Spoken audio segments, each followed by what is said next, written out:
नमस्कार, स्वागत है आप सभी का वाइबिन बिहार झारखंड में। मैं हूं आपके साथ मोदी त्रिपाठी।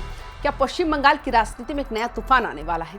क्या ममता बनर्जी के गढ़ में टाइगर जयराम महतो की पार्टी सेंध लगाने को तैयार है?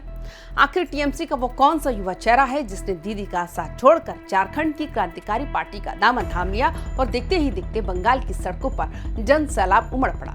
आज का सबसे बड़ा सस्पेंस यही है, क्या दिव्य ज्योति सिंह की सभाओं में जुटने वाली ये हजारों की भीड़ सिर्फ एक ट्रेलर है या बंगाल चुनाव की पूरी फिल्म बदलने वाली है? क्या झारखंड के बाद अब बंगाल में भी खतियान और जमीनी मुद्दों की राजनीति टीएमसी और बीजेपी के पसीने छुड़ाएगी? आज की स्पेशल रिपोर्ट में हम दिव्य ज्योति सिंह के जेल में शामिल होने की पूरी इनसाइड स्टोरी डिकोड करेंगे, तो वीडियो के अंत तक जरूर बने रहे, क्योंकि अंत में हम बताएंगे ये भीड़ वोट में बदलेगी या सिर्फ एक सियासी प्रयोग बनकर रह जाएगी। दोस्तों, पश्चिम बंगाल की राजनीति में दिव्य ज्योति सिंह कोई अनजाना नाम नहीं है। ये आक्रामक, तेज तर्रार और जमीनी पकड़ रखने वाले युवा नेता के रूप में उन्होंने टीएमसी के भीतर अपनी पहचान बनाई थी। वे संगठन में सक्रिय थे। उनकी छवि एक ऐसे नेता की रही जो सीधे जनता के बीच जाकर उनके हक की बात करता है। लेकिन अचानक ऐसा क्या हुआ, उन्होंने सत्ताधारी टीएमसी से दूरी बनाई? दिव्य ज्योति सिंह का जेल कैंप यानी जयराम महतो की पार्टी में शामिल होना सिर्फ एक दल बदल नहीं बल्कि एक बड़ी बगावत का संकेत है। वे अब उसी सिस्टम के खिलाफ खड़े हो रहे हैं जिसका वो कभी हिस्सा थे। उनकी सभाओं में जिस तरह युवाओं का जोश दिख रहा है, उसने कोलकाता से लेकर दिल्ली तक के सियासी गलियारों में हलचल तेज कर दी। अब सबसे बड़ी चर्चा ये है कि क्या झारखंड लोकतांत्रिक क्रांतिकारी मोर्चा यानी JLKM झारखंड की सीमाओं को लांघकर पश्चिम बंगाल की सियासत में आधिकारिक एंट्री मार चुका है? दिव्य ज्योति सिंह के आने से JLKM का वो चेहरा मिल गया जो बंगाल की नब्ज पहचानता है। वरिष्ठ पत्रकारों का मानना है कि बंगाल में पहले से ही टीएमसी और बीजेपी के बीच आर पार की लड़ाई है। ऐसे में अगर कोई तीसरा विकल्प, खासकर एक ऐसी पार्टी जो स्थानीय मुद्दों और क्रांतिकारी तेवर के लिए जानी जाती है, मैदान में जब ये पार्टी उतरती है तो समीकरण बिगड़ना तय है। दिव्य ज्योति सिंह की सक्रियता ये साफ संकेत दे रही है कि JLKM अब केवल झारखंड तक सीमित नहीं रहना चाहती, बल्कि बंगाल के सीमावर्ती जिलों में अपनी मजबूत पैठ बनाने की तैयारी में है। यहाँ गौर करने वाली बात यह है कि पश्चिम बंगाल के पुरुलिया, बांकुरा और झारग्राम जैसे जिले सीधे तौर पर झारखंड की सीमा से लगे हुए हैं। इन इलाकों की संस्कृति, भाषा और मुद्दे झारखंड से काफी मेल खाते हैं। दिव्य ज्योति सिंह ने ठीक इसी नब्ज को पकड़ा है। जयराम महतो की खतियानी और माटी की राजनीति का असर अब इन सीमावर्ती इलाकों के युवाओं पर भी जोर शोर से दिखने लगा। दिव्य ज्योति सिंह इन इलाकों में टीएमसी के पुराने संगठन को जानते हैं और अब वे उसी नेटवर्क का इस्तेमाल JLKM को मजबूत करने के लिए करेंगे। अगर इन जिलों में JLKM ने अपनी जड़ें जमा ली तो ये बंगाल की सत्ता की चाबी रखने वाले जंगल महल इलाके में बड़ा उलटफेर कर सकते हैं। लेकिन दोस्तों, राजनीति का एक पुराना नियम है, हर भीड़ वोट नहीं होती।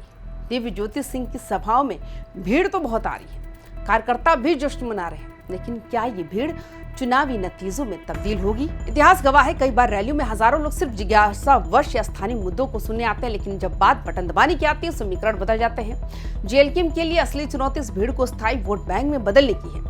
क्या दिव्य ज्योति सिंह का व्यक्तिगत जादू इतना बड़ा है कि वो लोगों को ममता बनर्जी या मोदी के नाम से हटाकर टाइगर के निशान पर ला सके?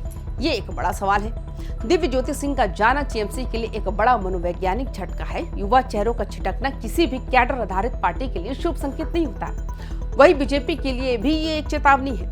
अगर JLKM जैसा क्षेत्रीय विकल्प बंगाल के युवाओं को अपनी ओर खींचता है तो बीजेपी का वोट बैंक जो टीएमसी से नाराज होकर उनके पास आता था, वो अब इस नए विकल्प की ओर मुड़ सकता है। पश्चिम बंगाल में टीएमसी के भीतर एक बड़ा तबका ऐसा है जो भ्रष्टाचार के आरोपों और पुराने नेताओं के दबदबे से खुद को अलग महसूस कर रहा है। दिव्य ज्योति सिंह जैसे युवा नेता जब बागी होते हैं तो वे अकेले नहीं जाते, उनके साथ वो पूरा युवा कैडर जाता है जो बदलाव चाहता है। JLKM के लिए ये रेडीमेड मौका है। दिव्य ज्योति सिंह की रैलियों में दिखने वाली भीड़ ये बता रही है कि बंगाल का युवा अब पारंपरिक ममता बनाम मोदी की जंग से हटकर कुछ नया देखना चाहता है।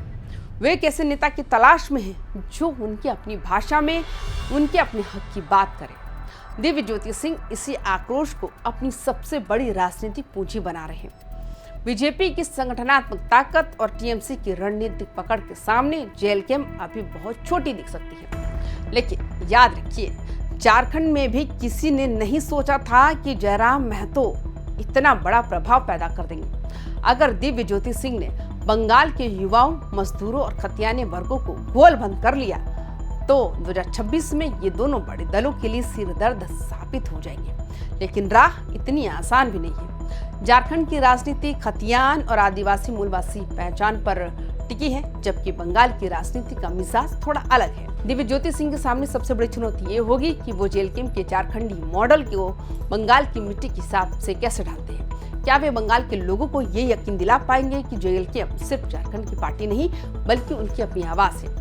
अगर दिव्य ज्योति सिंह इस तालमेल को बिठाने में सफल रहे तो वे बंगाल की राजनीति के वो धुरंधर बन सकते हैं जिनकी कल्पना किसी ने नहीं की थी। ये मुकाबला अब केवल वोट बैंक का नहीं बल्कि पहचान की लड़ाई बन चुका है। दोस्तों, क्या दिव्य ज्योति सिंह बंगाल में जेएलके के संकट मोचक बनेंगे? क्या झारखंड की ये क्रांतिकारी लहर बंगाल की खाड़ी तक पहुंचेगी? जेएलके के लिए ये समय अपनी विश्वसनीयता साबित करने का है। अगर पार्टी केवल भीड़ जुटाने तक सीमित रही तो ये एक सियासी प्रयोग बनकर रह जाएगा। लेकिन अगर उन्होंने जमीनी मुद्दों पर संवाद बनाया तो आने वाले चुनावों में जेएलके एक किंग मेकर की भूमिका में भी दिख सकती है।